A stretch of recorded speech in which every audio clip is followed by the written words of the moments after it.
Hey YouTube, here's to hoping this video works.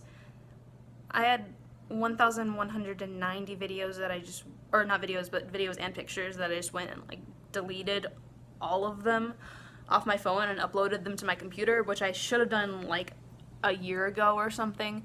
And that's after having recently went through and deleted a bunch of stuff while I was bored because I needed more storage space, because I'm constantly running out of storage space.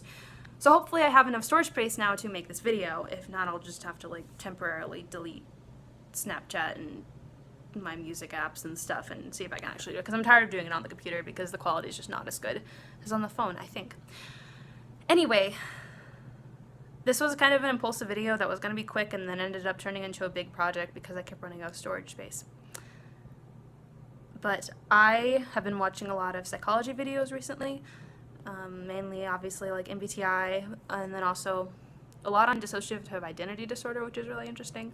I don't have it, but obviously, but it's still interesting. Same with a highly sensitive person. Not sure if it's not a disorder, so I don't really know what to call it. I don't think. No, it's not. I don't think so. I don't know what it would be if it's not. Anyway, I've also been watching videos on ADHD. So quick backstory, I was diagnosed with ADHD by a psychologist, but my dad kind of disagreed with her because he was like, well, I knew you when I was a kid, when you were a kid, and you never acted like you had ADHD. He's known kids who acted like they had ADHD. We all have. And I agreed with him. Yeah, I definitely couldn't relate to the other little boys I've seen with ADHD. But important word there, little boys. And I was recently watching a video on girls with ADHD, and I realized two things. One, this explains a lot, because they're different from boys with ADHD, and two, I've never known a kid that's a girl with ADHD.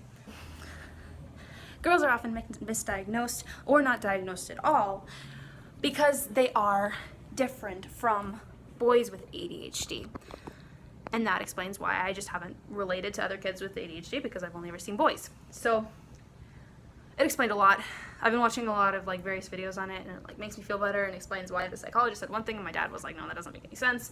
And it just explains so much in my life. So I wanted to make a video kind of explaining my personal experience with it, and as an ENTP, I feel like it's kind of more common for us personality-wise. I'm not really sure, but I feel like it would be.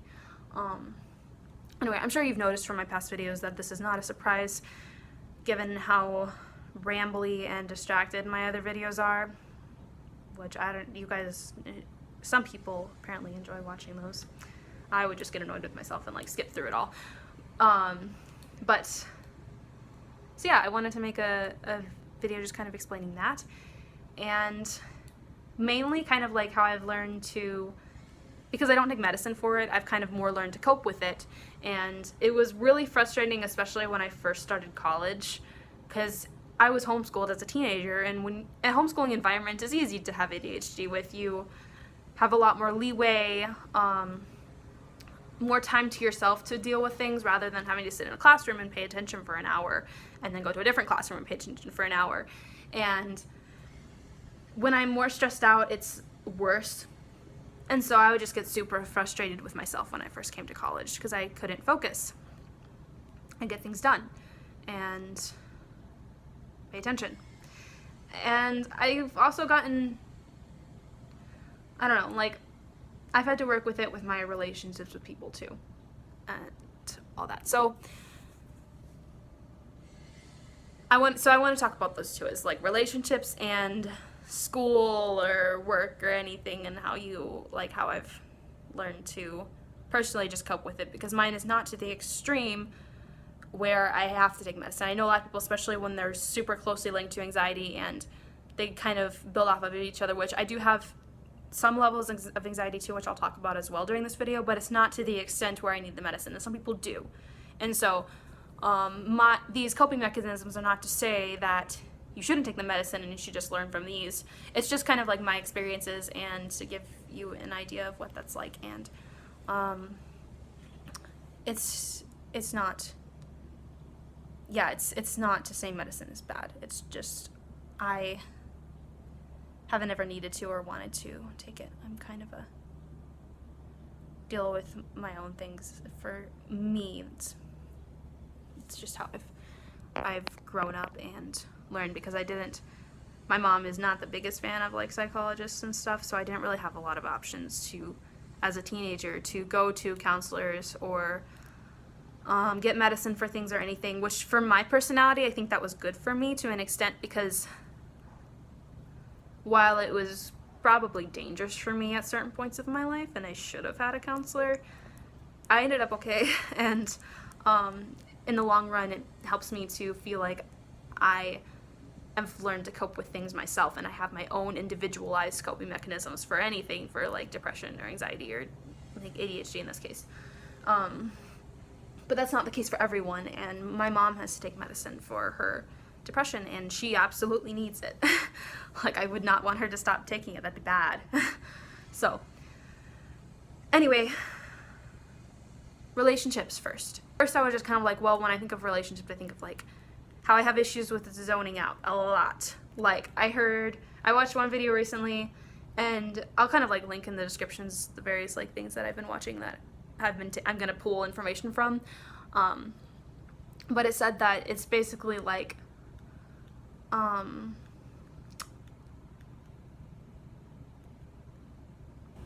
yeah, I'm not listening, I'm daydreaming with a soundtrack.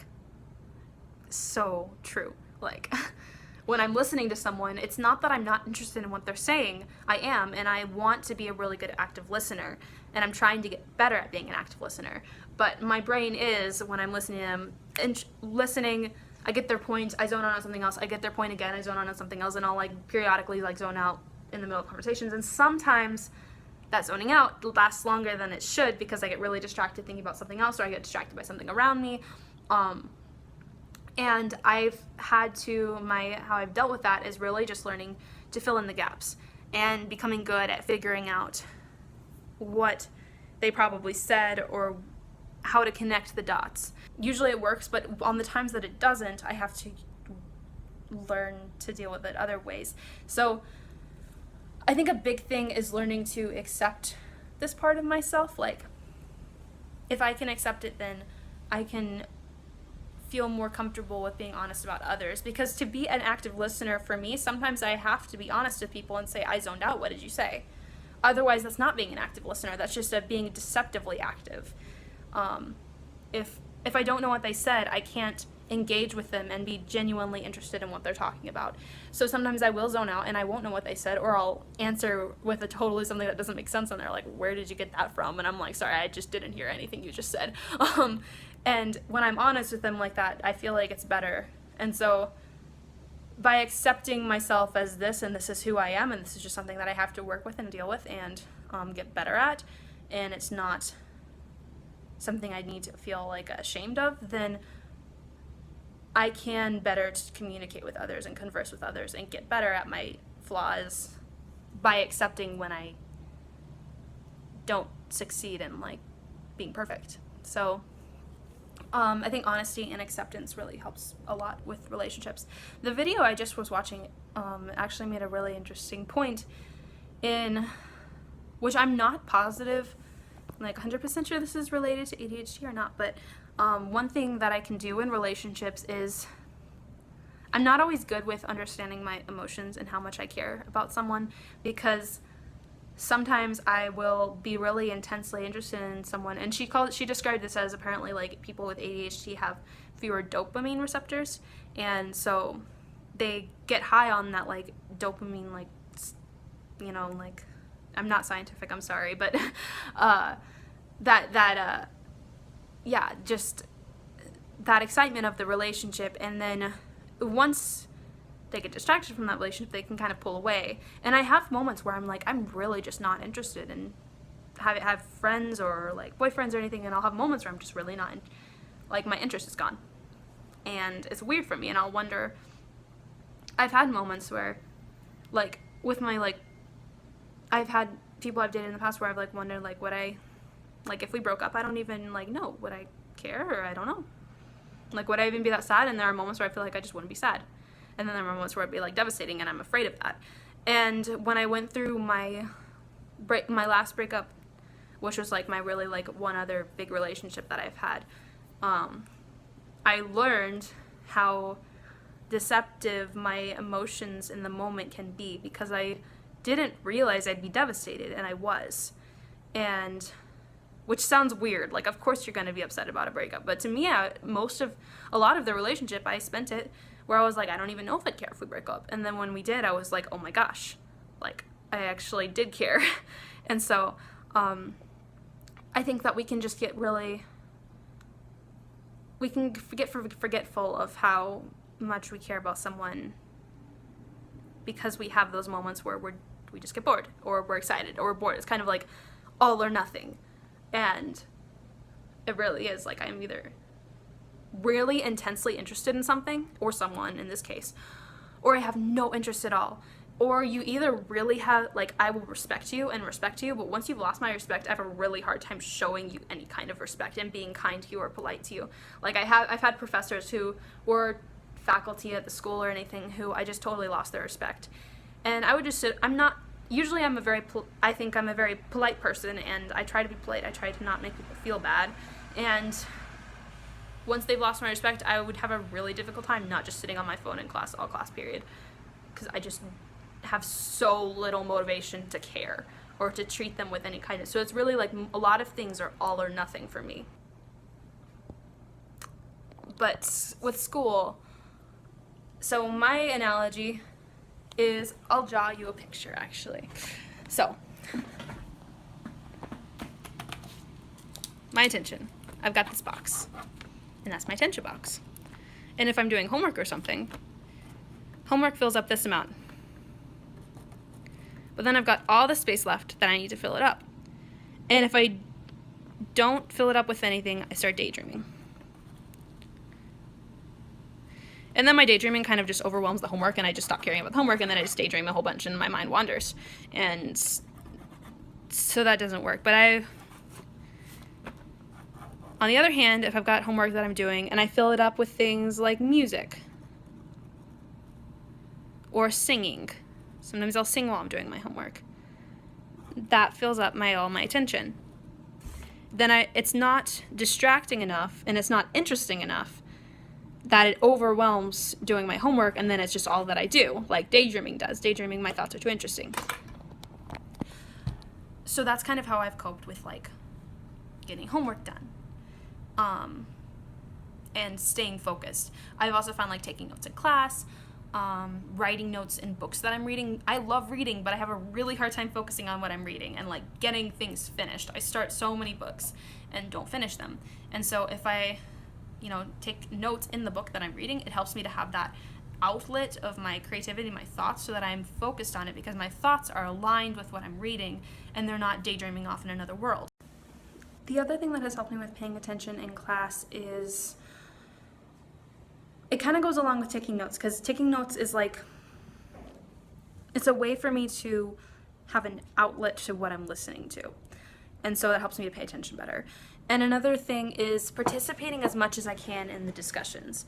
Usually I have things, if I'm like trying to think of things to say or responses for things, then, and answering more of the questions, being free to raise my hand and answer questions, then I'm going to pay attention more. If the class is not discussion based, it's very more just lecture format, telling you the information. It is so hard to pay attention because I want to talk and interact more, and that helps me to focus. So obviously that like depends on the class, but if this class is more discussion oriented, then it helps me if I can participate as much as I can, which is what I love. I'm in communications right now, and that's one of the great things about my communications classes, at least at my school, is they're all very, either like we're doing presentations or we're writing or we are having discussions in class, but it's really not a lot of tests. Tests are just the worst. I don't have a great short-term memory. It requires a lot of just blank, like memorization, which is not a good way for me to retain information. If I'm like writing an essay about it or presenting or discussing, it's like I'm memorizing the information, but I'm also like using it and creating something out of it, and that helps me to remember it. So that's pretty much like all I can think of to explain about like how I have kind of gone through this process of dealing with the ADHD and all that. And it's, at this point, it's a part of me that is me, and I enjoy it, and I don't dislike this about myself. Yes, it gets in the way of things sometimes, but it's who I am. And as some other videos talk about that you can watch, it has perks to it, and it's not something to be ashamed of or feel like you have to remove about yourself. You just overcome the flaws that it brings to you, like paying attention to your friends when they're talking to you and being an active listener. So yes, to be a better person, you overcome those things, but ultimately it's a part of anyone who has it. It's a part of who you are, and it's something to enjoy about yourself. It's who you are. So yeah, I hope this video was enjoyable and informative, and thank you for watching. I love people watching my videos, and comments are like my favorite thing, so if you have anything to say, I'm happy to hear it, even if it's small. I get excited about subscribers and likes, but I really like comments because I get to talk with people. So yeah, so comment if you have anything, and yeah, just let me know anything you want to share or talk about. And yeah, thanks for watching.